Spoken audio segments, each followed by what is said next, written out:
खैर, भगवान अंततः दृश्य पर आ गए हैं और अब वह अय्यूब से बात करेंगे और आप कल्पना कर सकते हैं कि अय्यूब के पास भगवान से कहने के लिए बहुत सी बातें होंगी। लेकिन इसके बजाय हम ये खोजने जा रहे हैं कि भगवान के पास अय्यूब से कहने के लिए बहुत कुछ है। वास्तव में अध्याय 3:38 से शुरू होकर हम पाते हैं कि यह सबसे लंबा भाषण है जो भगवान ने दिया है, जो पूरी बाइबल में दर्ज है। और जबकि अय्यूब सोचता है कि वह भगवान से सवाल पूछेगा, भगवान अय्यूब से सवाल पूछना शुरू कर देते हैं। कुल मिलाकर 77 सवाल। तो अच्छे लोगों के साथ बुरी चीजें क्यों होती हैं या बुरे लोगों के साथ अच्छी चीजें क्यों होती हैं, इन सवालों के जवाब देने के बजाय भगवान सवाल पूछते हैं, ऐसे सवाल जो उनकी शक्ति को प्रकट करने के लिए डिजाइन किए गए हैं। सब कुछ बढ़। आइए उन सवालों से शुरू करें जो भगवान अय्यूब से पृथ्वी ग्रह के बारे में वह पूछते हैं। वे यहां अध्याय 38 और पद 4 में शुरू होते हैं। अय्यूब, जब मैंने पृथ्वी की नींव रखी थी तब तुम कहां थे? मुझे बताओ, अगर तुम्हें समझ है तो किसने इसके माप निर्धारित किए? निश्चित रूप से तुम जानते हो। या किसने उस पर रेखा खींची? भगवान यहां एक वास्तुकार और एक निर्माता की भाषा का उपयोग कर रहे हैं। एक निर्माण स्थल का सर्वेक्षण किया जाता है। यह नींव के सटीक स्थान के लिए मापा जाता है। भगवान प्रभावी रूप से पूछ रहे हैं, अय्यूब, जब मैंने पृथ्वी ग्रह को डिजाइन किया था तो क्या तुम्हें मेरी योजनाओं की जांच करने की आवश्यकता थी? फिर यहां नीचे पद 18 में भगवान पूछते हैं, क्या तुमने पृथ्वी के विस्तार को समझा है? दूसरे शब्दों में, अय्यूब, क्या तुम जानते हो कि यह ग्रह कितना बड़ा है? खैर, अय्यूब को आज हम जो पृथ्वी के बारे में जानते हैं वह नहीं पता था। अब हम जानते हैं कि इसमें 67 मिलियन वर्ग मील भूमि सतह है। इसमें 138 मिलियन वर्ग मील जल सतह है और इसकी परिधि 24,902 मील है। तुम्हें क्विज के लिए इनमें से कुछ भी याद रखने की जरूरत नहीं है। मुझे यह सब देखना पड़ा। अब जो मुझे स्वीकार करना होगा, स्कूल में बच्चे के रूप में मुझे भौतिकी में कभी वास्तव में दिलचस्पी नहीं थी। मुझे शारीरिक शिक्षा में दिलचस्पी थी, भौतिकी में नहीं। लेकिन भगवान के पास अय्यूब के लिए एक सवाल है जो इससे संबंधित है। यह कठिन वैज्ञानिक प्रश्न है। अब वह उससे दुनिया के महासागरों के बारे में पूछते हैं।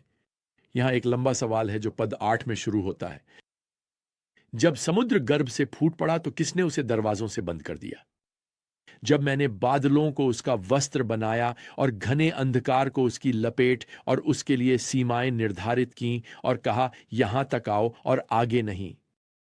भगवान कहते हैं, अय्यूब, किसने सभी आवश्यक प्रणालियों की स्थापना की ताकि उच्च ज्वार और निम्न ज्वार पूर्वानुमानित और लाभदायक बन सकें? आज हम जानते हैं कि महासागर की ज्वारें चंद्रमा के गुरुत्वाकर्षण खिंचाव के कारण होती हैं। जैसे ही चंद्रमा पृथ्वी की परिक्रमा करता है, यह पृथ्वी को उस तरफ उभारने का कारण बनता है जो चंद्रमा की ओर है। यह ज्वार को नीचे और ऊपर उठने का कारण बनता है। चंद्रमा के बिना पृथ्वी पर जीवन फल फूल नहीं सकता। चंद्रमा के बिना पृथ्वी की धुरी डगमगाने लगेगी, पृथ्वी की जलवायु की स्थिरता खो जाएगी, हमारे महासागर की ज्वारें नाटकीय रूप से कम हो जाएंगी और पानी ठहर जाएगा। वैज्ञानिक जगत इसे जानता है। इसने यह पता लगाने के लिए अरबों डॉलर खर्च किए हैं कि चंद्रमा कैसे विकसित हुआ।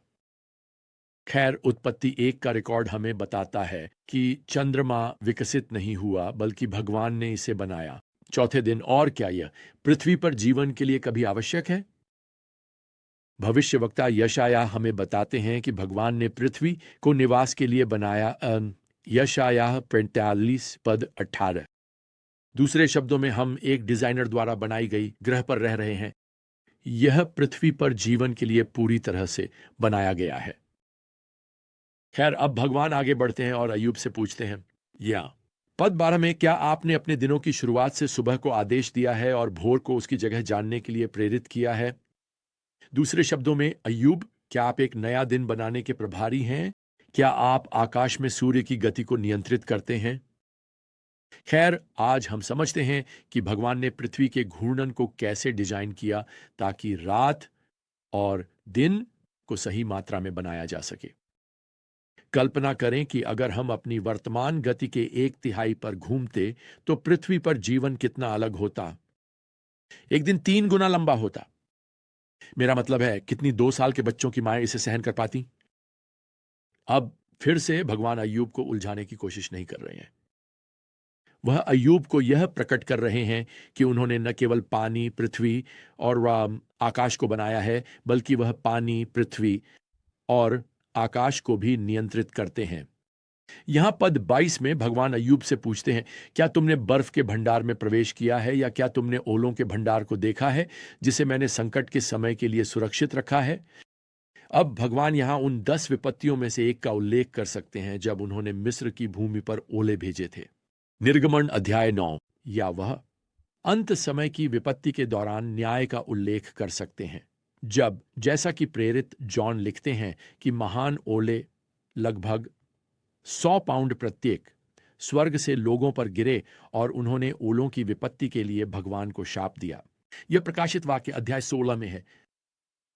भगवान कह रहे हैं, अय्यूब, क्या तुम मेरे भविष्य की योजनाओं को जानते हो?